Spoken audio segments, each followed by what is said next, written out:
Les chaînes n'étaient pas le seul aspect liant les esclaves dans l'Antiquité. Bien plus pesant que le métal, c'était la souffrance, la cruauté et un avenir inéluctable.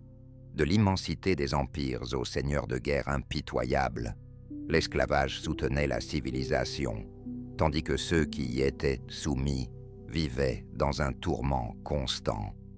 Ils n'étaient pas de simples employés ou travailleurs, mais des pions d'un système impitoyable où survivre était un privilège réservé à peu.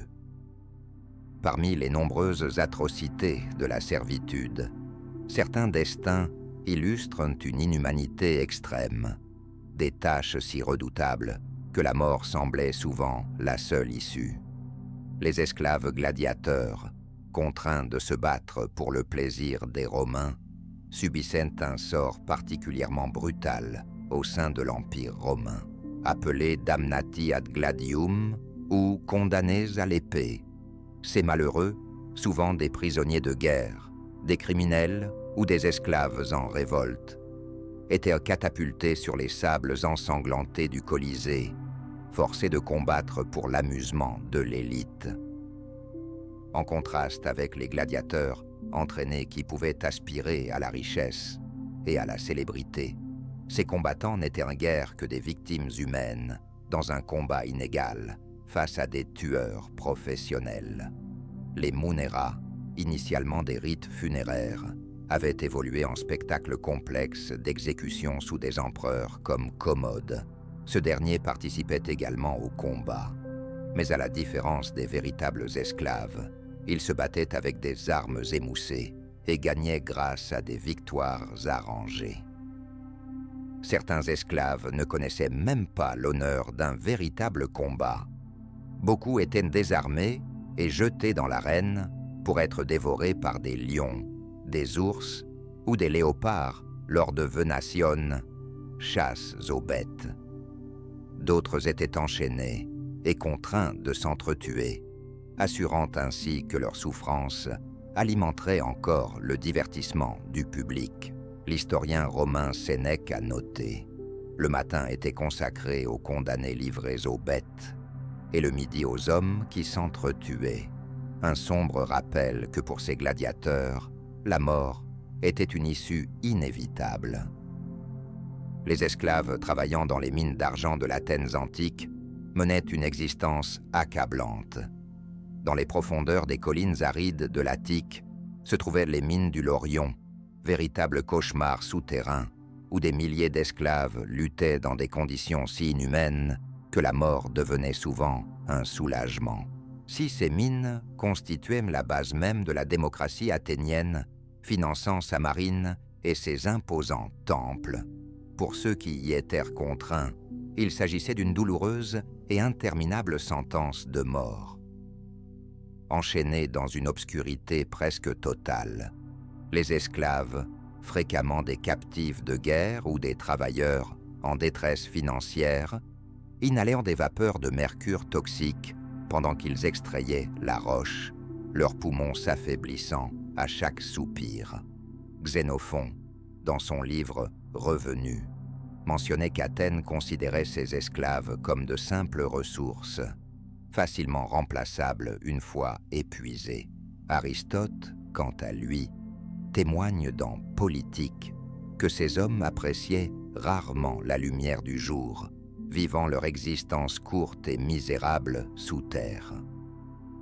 Si l'épuisement ou la maladie ne les abattaient pas, c'étaient les effondrements qui mettaient fin à leur jour.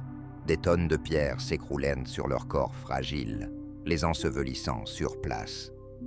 La guerre du Péloponnèse, 431-494, AVCO JC, a encore renforcé leur tragique situation. Alors que les armées spartiates dévastaient l'Attique, les mines étaient visées, entraînant la mort de nombreux esclaves, soit sur place, soit dans leur fuite désespérée vers la nature, où ils risquaient la famine ou la capture. Il n'y avait pas d'échappatoire possible à ce destin tragique. Que ce soit par asphyxie, un effondrement ou sous les attaques d'envahisseurs, leur souffrance restait le coût inavoué de la prospérité d'Athènes. Les esclaves rameurs carthaginois rameront sans relâche jusqu'à leur mort.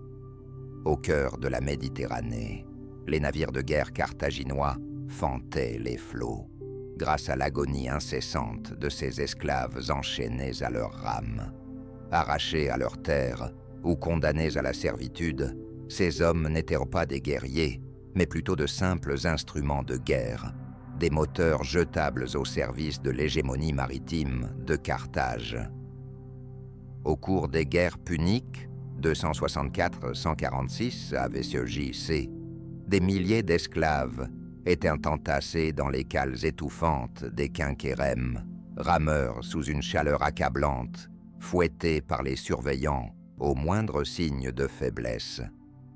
Éprouvés par le manque de repos, leur corps s'affaiblissait, avec des mains couvertes d'ampoules et de blessures, tandis que leurs muscles étaient tendus à l'extrême. L'historien Polybe a relaté dans ses « Histoires » que les amiraux carthaginois ne montraient aucune considération pour leurs rameurs, les traitant comme des bêtes jusqu'à ce que leur corps cède. La souffrance culmina lors de la bataille des îles Égates, 241 AVCJ-LOC, où une embuscade romaine décima la flotte carthaginoise. Alors que les navires se retournaient ou prenaient en feu, les esclaves enchaînés n'avaient aucune possibilité d'évasion, laissant certains se noyer en mer, pendant que leurs maîtres ne pensaient qu'à leur propre survie. Même ceux qui parvinrent à survivre à cette bataille se virent privés de toute clémence. Les boucliers humains mongols perdèrent la vie au service des conquêtes du Khan. Nulle part, la vie n'était plus sacrifiée que devant l'efficacité de la machine de guerre mongole. Avec l'expansion de l'Empire sous Gengis Khan et ses héritiers, les peuples conquis étaient non seulement réduits à l'esclavage, mais aussi utilisés comme des instruments de guerre. Au cours du siège de Bagdad en 1258, les Mongols contraignirent des milliers de captifs, y compris des civils et des esclaves, à avancer en première ligne de leur armée, encaissant les flèches ennemies avant que leurs propres soldats ne passent à l'action. Ceux qui refusaient d'obtempérer étaient exécutés sur le champ.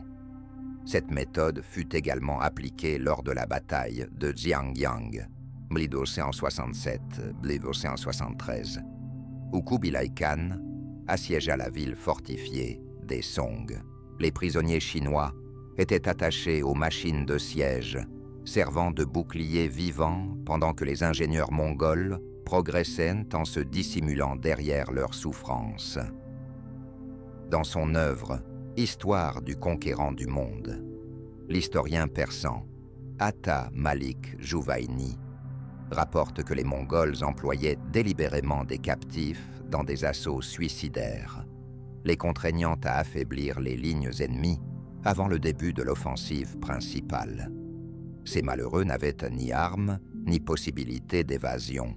Ils étaient convaincus de succomber soit sous les tirs adverses, soit écrasés par la cavalerie mongole.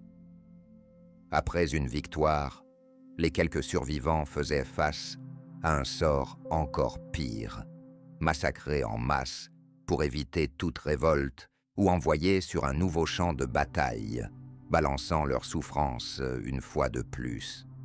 De plus, les esclaves tributaires des Aztèques étaient sacrifiés aux dieux. Au centre de Tenochtitlan, sous l'imposante silhouette du Templo Mayor, des milliers d'esclaves attendaient d'un sort encore plus terrifiant que la guerre ou le travail forcé, le sacrifice rituel. Ils n'étaient pas des criminels, ni de simples prisonniers, mais des esclaves tributaires, enlevés de leurs terres conquises et envoyés à la capitale aztèque comme offrande vivante. Le Codex Mendoza, un document du XVIe siècle présentant le système de tribus de l'Empire, explique que les cités soumises devaient en fournir des captifs, hommes, femmes et enfants. destinée exclusivement aux sacrifices religieux. Aucun événement ne symbolise mieux cette horreur que les grands sacrifices du Temple en 1487, où une foule de victimes fut menée en procession vers les marches abruptes du Temple, avant que des prêtres ne leur arrachent le cœur avec des couteaux d'obsidienne lors d'un rituel prolongé sur 4 jours. Dans La conquête de la Nouvelle-Espagne, le chroniqueur espagnol Bernal Díaz del Castillo raconte avoir été témoin de ces cérémonies, évoquant la vision terrifiante des esclaves attendant leur tour dans la peur, alors que le sang de leurs prédécesseurs coulait sur les pierres du temple. Selon la croyance aztèque, ces sacrifices étaient essentiels pour nourrir les dieux, garantir le lever du soleil et le retour de la pluie. Pour les esclaves tributaires, toutefois, c'était un destin inéluctable. Qu'ils soient issus de champs de bataille lointains ou de convois tribaux, leur destin était scellé bien avant que la lame ne touche leur poitrine. L'histoire est pleine de cruauté, mais peu ont autant souffert que les esclaves voués à la mort pour satisfaire les ambitions des empereurs, des seigneurs de guerre et des monarques. Que ce soit dans les arènes ensanglantées de Rome, dans les mines d'Athènes, à bord des navires de guerre de Carthage ou lors des sacrifices massifs des Aztèques, ces hommes et ces femmes ont été privés de leur liberté, de leur identité et du droit de choisir leur propre mort. Leur souffrance a contribué à l'édification d'empires, mais leurs noms sont tombés dans l'oubli. Ceci sert de rappel. Le pouvoir a toujours un coût, et l'histoire n'oublie jamais ceux qui en ont fait les frais.